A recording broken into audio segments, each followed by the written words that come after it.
Selamat pagi, para anggota Sangha dan Bapak Ibu Sedharma sekalian.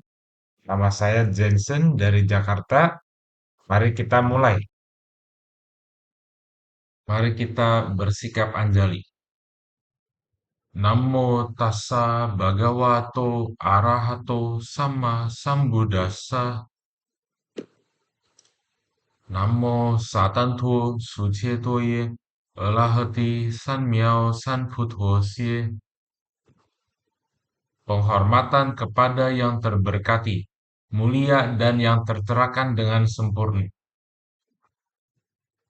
Data pembukaan Supreme. 无上甚深微妙法，百千万劫难遭遇。我今见闻得受持，愿解如来真实义。Dharma yang terunggul begitu dalam dan luas, sulit ditemukan dalam miliaran kalpa. Kini kami mendengar, melihat, menerimanya dengan hormat. Semoga kami memahami makna sejati dari ajaran Tathagata. Selamat pagi para anggota Sangga dan Bapak Ibu Sedharma sekalian.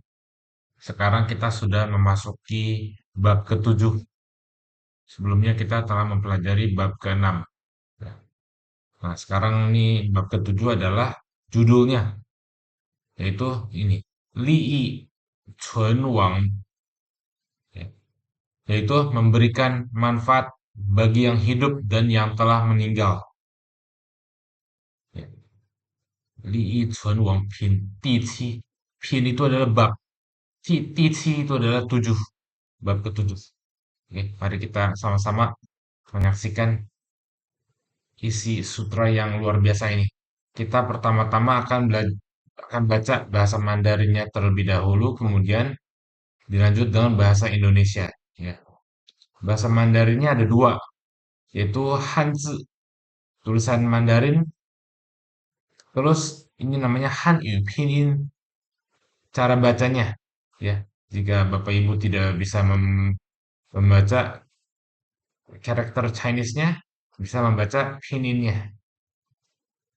Kita akan baca Pinyin-nya dulu, lalu kemudian lanjut dengan bahasa Indonesia. Ya, mari kita beranjali. Ya.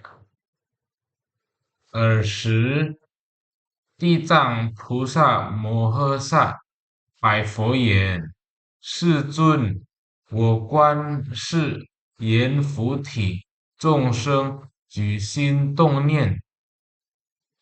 Pada saat itu, Bodhisattva Sitigarbha Mahasatwa berkata kepada Buddha, Bhagawan, saya mengamati bahwa makhluk-makhluk di Jambudwipa ini setiap kali membangkitkan pikiran atau menggerakkan niat, ya, menggerakkan atau membangkitkan pikiran itu maksudnya itu ya.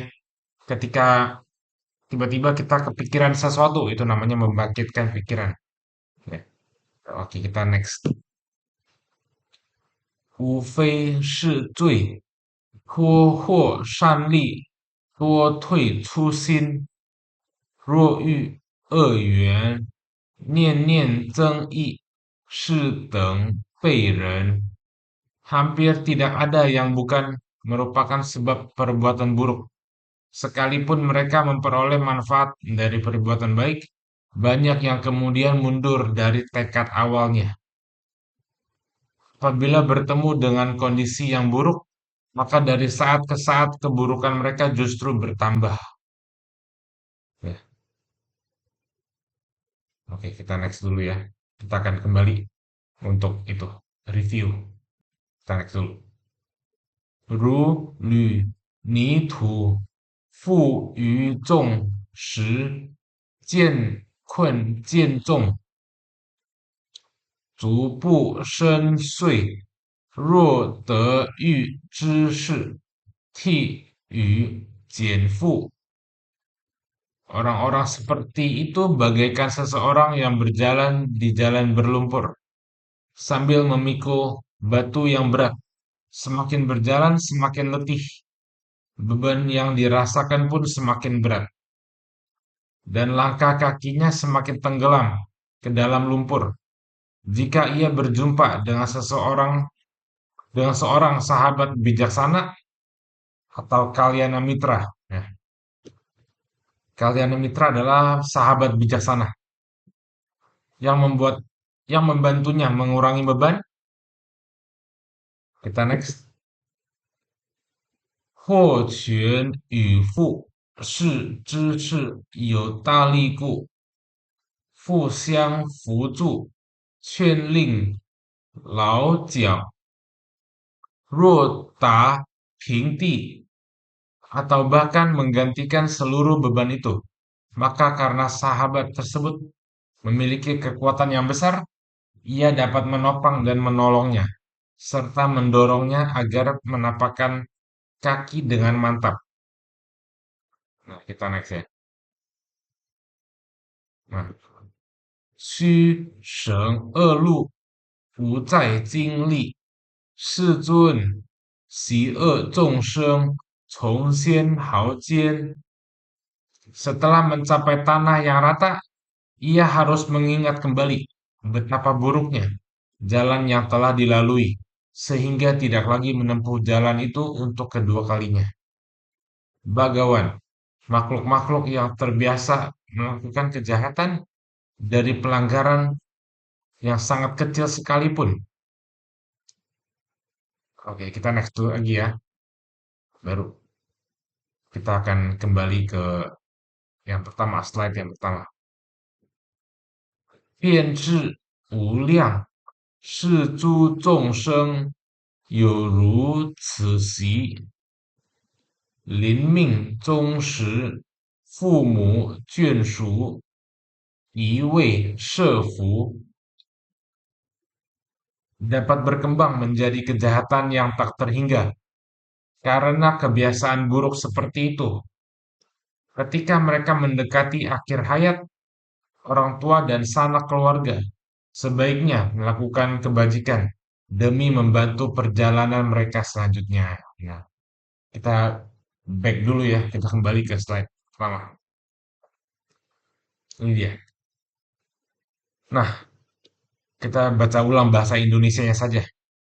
Pada saat itu, Bodhisattva Ksitigarbha Mahasatwa berkata kepada Buddha, Buddha, saya mengamati bahwa makhluk hidup di Jambudwipa ini setiap kali membangkitkan pikiran atau menggerakkan niat, hampir nggak ada yang bukan merupakan sebab perbuatan buruk, benih perbuatan buruk ya. Biasanya manusia awam ketika mereka berpikir itu hampir, hampir tidak ada ya. Berarti hampir seluruhnya. Bodhisattva Ksitigarbha bilang hampir, bukan berarti seluruhnya, tapi hampir. Hampir seluruhnya ya, hampir tidak ada yang bukan merupakan benih perbuatan buruk. Ya, tidak semuanya, tapi hampir. Kalau kita bilang hampir itu berapa persen sih? Mungkin 80 atau 90% gitu ya. Minimal 80% ke atas. Ya, itu adalah benih perbuatan buruk. Nah, sekalipun mereka memperoleh manfaat dari perbuatan baik, banyak yang kemudian mundur dari tekad awalnya.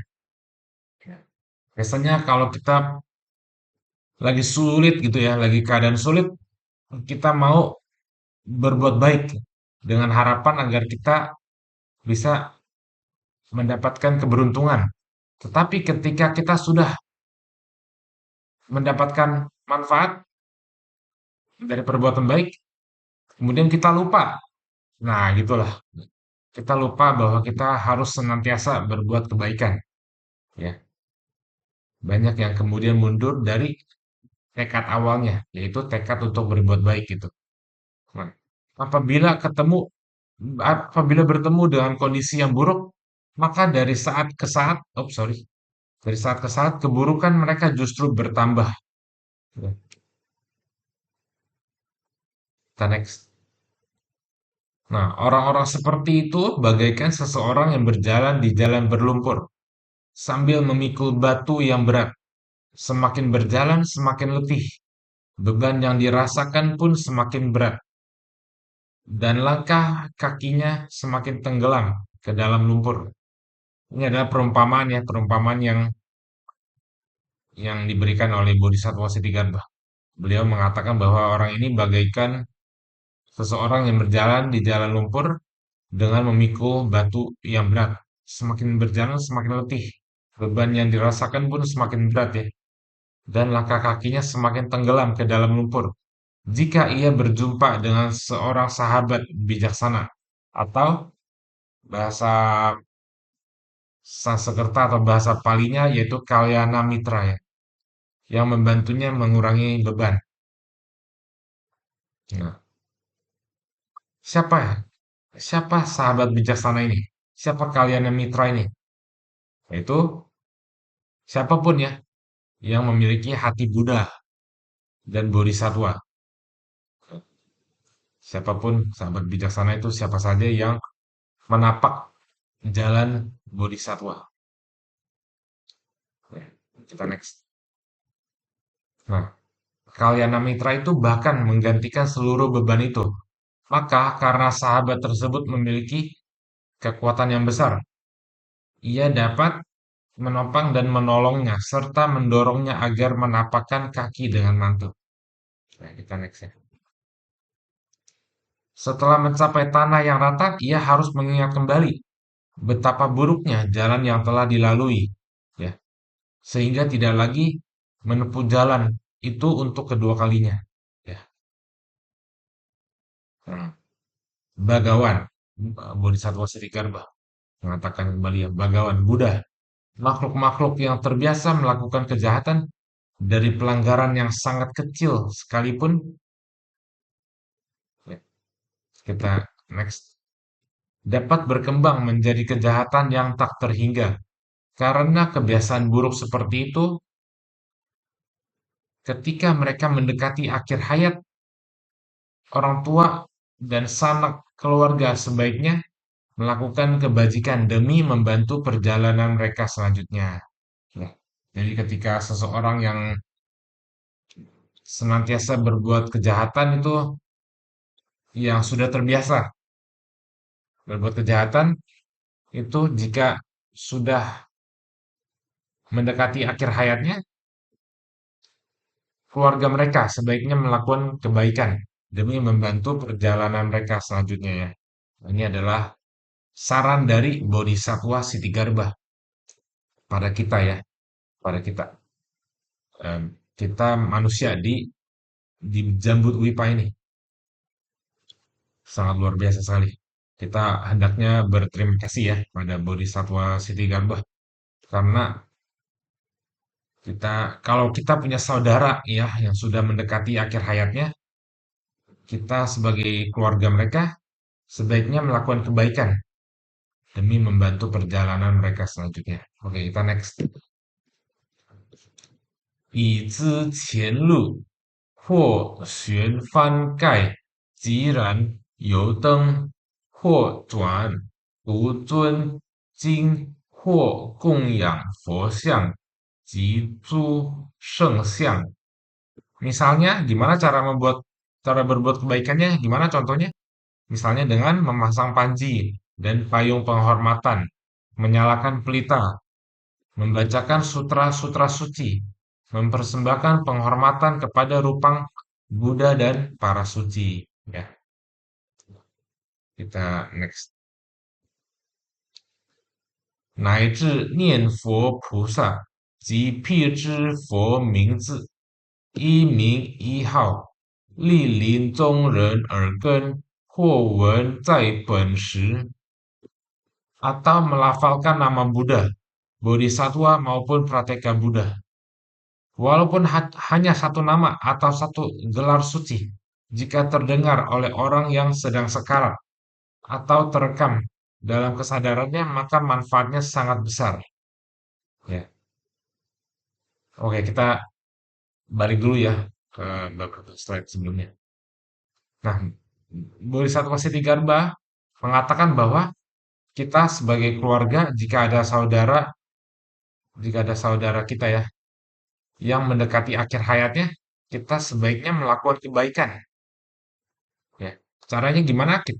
Yaitu memberikan keuntungan buat orang lain, ya, memberikan manfaat kepada orang lain. Atau dengan misalnya dengan memasang panji, payung penghormatan, menyalakan pelita, membacakan sutra suci, mempersembahkan penghormatan kepada rupang Buddha.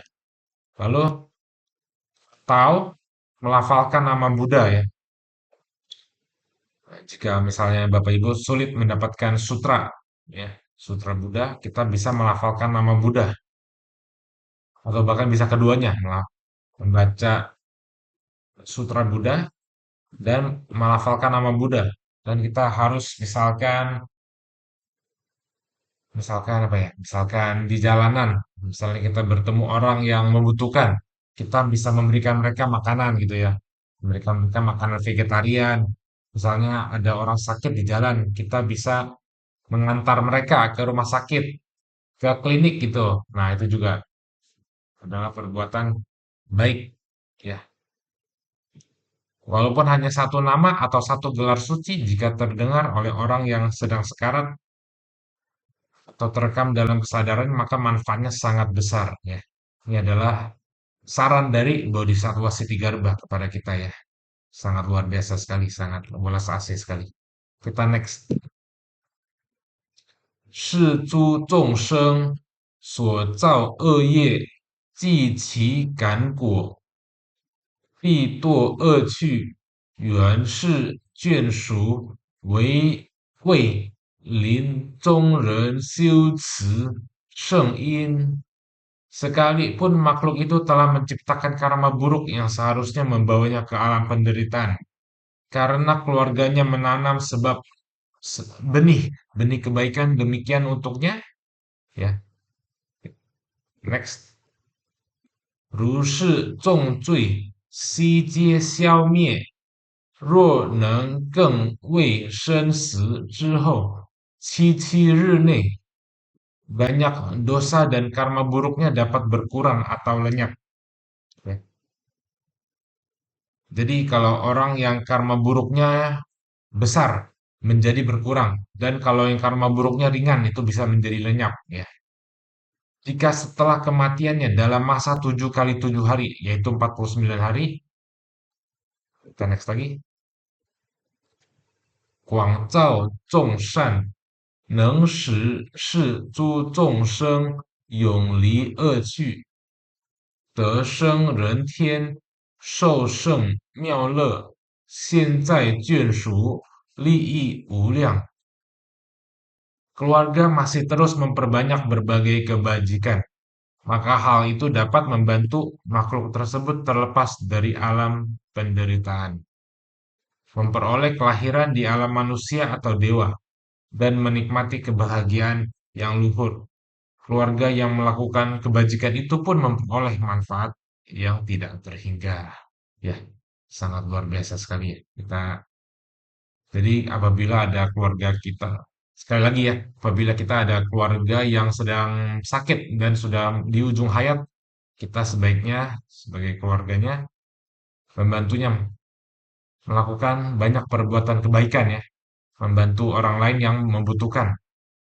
Dan kita membaca sutra Buddha dan Nianfo, membaca nama Buddha, melafalkan nama Buddha. Lalu kita melimpahkan jasa tersebut kepada saudara kita yang sudah hampir tutup usia gitu ya.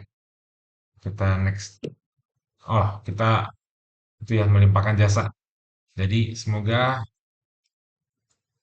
pelajaran kita hari ini berguna ya untuk kita semua. Semoga kita dapat menerapkannya dalam kehidupan sehari-hari. Ya. Oke, mari kita melimpahkan jasa dalam bahasa Indonesia. Ya, mari kita mulai. Semoga dengan kebajikan ini menghiasi tanah suci Buddha. Di atas membalas 4 budi besar, di bawah menolong yang menderita di 3 alam sengsara. Bila ada yang melihat atau mendengar, semoga semua menumbuhkan bodhicitta. Sampai akhir hayat ini, kita semua lahir bersama di negeri Sukawati.